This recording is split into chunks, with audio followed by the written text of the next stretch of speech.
welcome back to my channel. Hope you're all doing well out there. And today we're going to head back once again. We're going to keep with this theme of nature run amok type horror films. But before we do that, do me a favor, like, comment, and subscribe.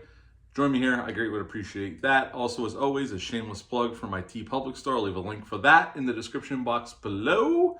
And today we're heading back to 1980, folks. We're going to head into the sewers to see if we can find ourselves an Alligator. Yes, Alligator got released November 14th of 1980. It's rated R. It's an hour and 31 minutes long. Had a budget of $1.5 million, and upon release, although it had a wonky release, and we'll get into that, but it made $6.4 million once it got a theatrical release.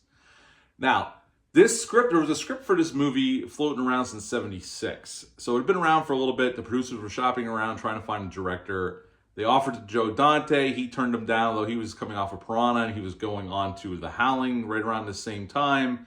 So he was a little busy, and I don't think he wanted to repeat himself. He already did his Jaws ripoff, so I think he wasn't interested in doing another one. Although a couple years later, he was approached about doing that spoof movie for Jaws 3 People Zero, which would have been pretty funny, but that didn't work out, and we got a straight-ahead Jaws 3, and, well, 3D technically. But anyway, so to direct this film, Louis Teague came in to direct this film. Louis Teague had directed several things. He worked for Roger Corman right before this, and this was his big break, because after this he would go on to do Cujo in '83, Cat's Eye in '85. He did a action movie called Navy SEALs, which I reviewed a couple months back in 1990, and he directed a bunch of other stuff as well. Now, the script they already had, he wasn't satisfied with. So he made the producers promise that he could bring in John Sayles, who he just worked on his previous movie. And John Sayles, obviously very prolific writer and director. He did a lot of work with Roger Corman, and he worked on Piranha with Joe Dante, The Howling with Joe Dante, and then he did this film right around this. He was writing this film and The Howling right around the same time. He was writing the scripts for all these films.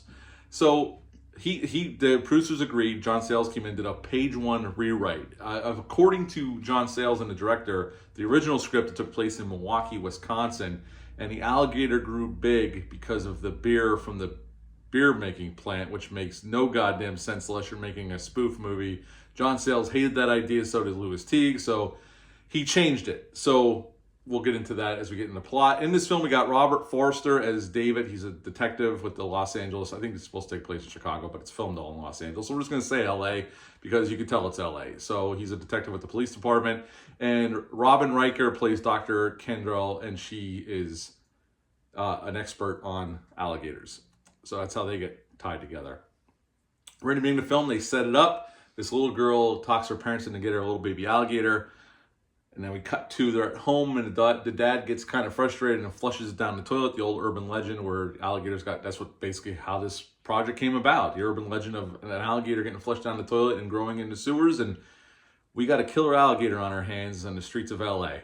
And, Robert Forster gets brought into it, his detective character, trying to figure out they find some bodies in the sewers, and he goes in to investigate. The younger officer that went with him gets eaten by the alligator.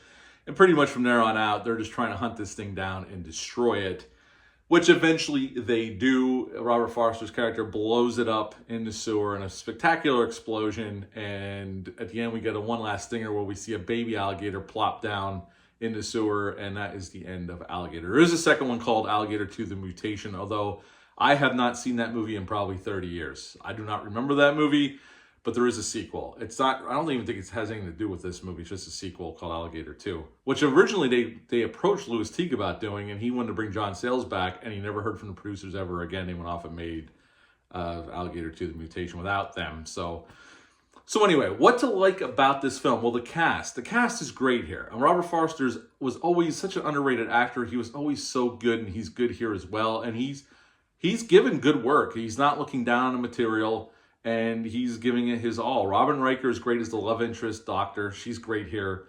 The rest of the cast, there's a whole bunch of notable character actors in this film. You'll recognize a lot of folks, especially from movies back then.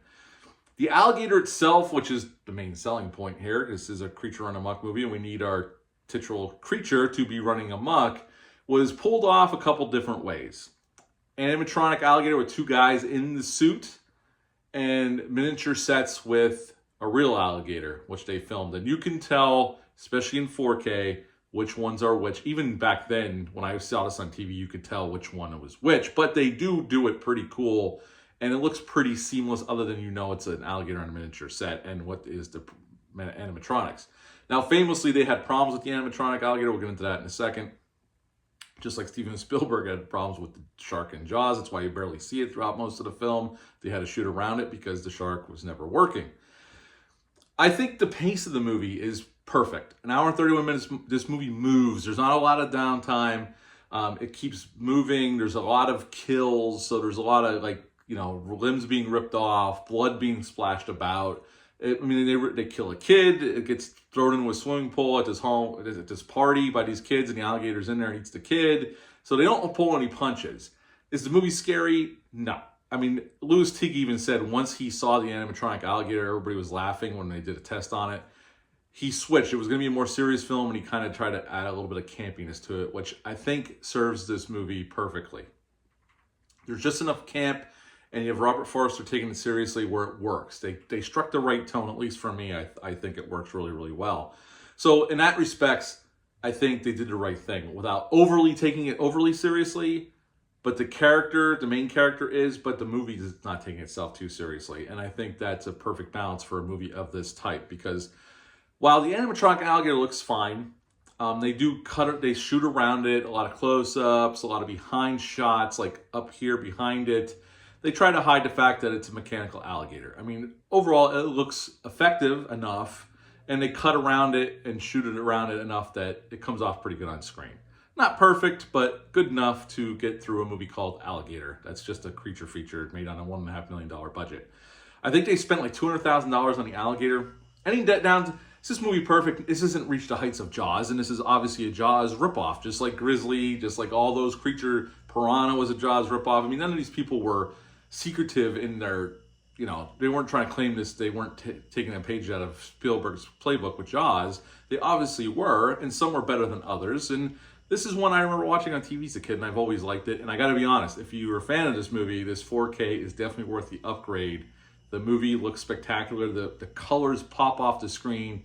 Scream Factory did a really, really nice job.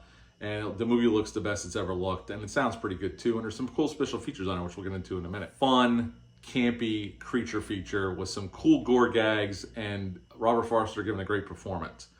Now, when they finished editing the film, the plan was to release this theatrically. Well, the executives at ABC at that time got the producers screened the movie for them, and they offered the producer $3 million to air the movie, which it was double their production budget. So they were already into profit.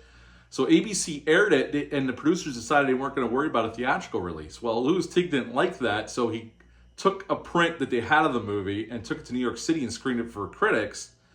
And then finally got some buzz, and it did get a theatrical release, and it made $6.4 million. Although not as wide as he would have liked, but it did get a somewhat theatrical release. Although, like I said, if it was up to producers, this movie wouldn't have saw the light of day theatrically.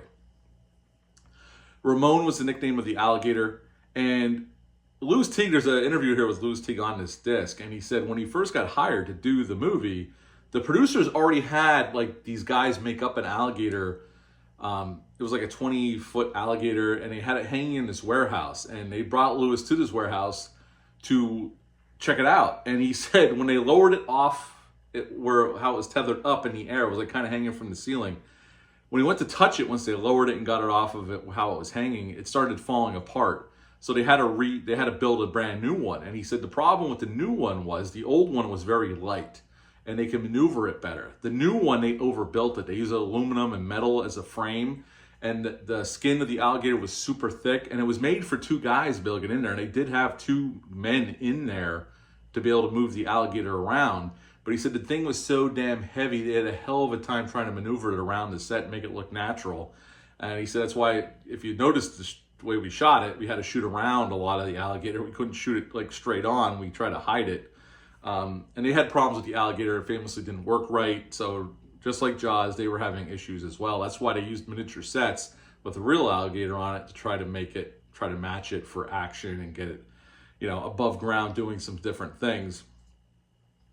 Like I said, John Sayles did a total rewrite of the original script. Louis T ignored John Sayles, liked that script, so they basically, the only thing John Sayles kept was the alligator in the sewer. And in the original script, the alligator never left the sewer, so he found reasons to bring it above ground so we can get some more action. And there is some cool stunts in this film.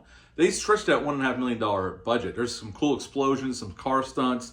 They really did push the boundaries of the money they had, and it comes off really good on screen. You got to give Louis Teague that. He was a very efficient director, especially in the low budget space, and he definitely proved that on this film, that he can handle a low budget and make something out of it and make it look bigger than what they actually had. Again, this was inspired by the urban legend of, alligators getting flushed down the toilet and turning into monsters in the sewers. That's basically where the inspiration came from. At the end of the day, this is a very fun nature run amok horror film with just enough camp to keep it fun and light. We have some good performances here, some cool gore gags. Very enjoyable film. It's one that I've seen many times over the years. This is the first time I watched it in a while. And again, this 4K is definitely worth the upgrade. At the end of the day, I would give Alligator 1980 a 9 out of 10 because of the fun factor. It's just a fun damn movie, and you could do a hell of a lot worse. So 9 out of 10 for Alligator. If you've ever seen this one, leave a comment down below. Let me know. Hit the thumbs up. Hit the subscribe button. Share this video. I greatly would appreciate that. We're going to do some more nature run amok movies with peppered in some other films. But until next time, bye.